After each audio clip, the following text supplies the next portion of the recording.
હજુ 5 દિવસ રાજ્યમાં રહેશે આગ ઝરતી ગરમીનો પ્રકોપ। અમદાવાદ, ગાંધીનગર સહિત 4 શહેરોમાં ગરમીનો પારો 45 ડિગ્રીને પાર। 12થી વધુ શહેરોમાં હીટવેવ।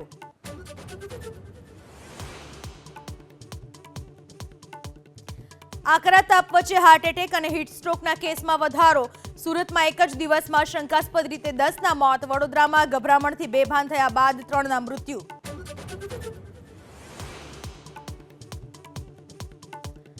શાહરૂખ ખાનને અમદાવાદમાં ડિહાઇડ્રેશન થતા કેડી હોસ્પિટલમાં દાખલ કરાયા બાદ તબિયત સુધારા પર। તમામ મેડિકલ રિપોર્ટ નોર્મલ। પત્ની ગૌરી ખાન પણ હોસ્પિટલમાં હાજર। અરવલ્લીના મોડાસામાં નકલી સિંચાઈ કચેરી ચાલતી હોવાનો ધારાસભ્ય ધવલસિંહ ઝાલાનો આરોપ। સિંચાઈ વિભાગના વર્તમાન અને નિવૃત્ત અધિકારી સામેલ હોવાની આશંકા। આજે બનાવાશે તપાસ કમિટી।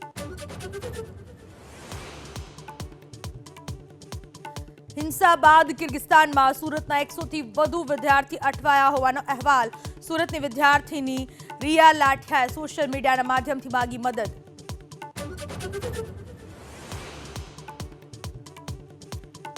લોકસભા ચૂંટણીને લઈને પ્રધાનમંત્રી મોદીનો પ્રચંડ પ્રચાર યથાવત। આજે હરિયાણાના ભિવાની અને પંજાબના પટિયાલામાં પીએમ મોદી કરશે ચૂંટણી પ્રચાર।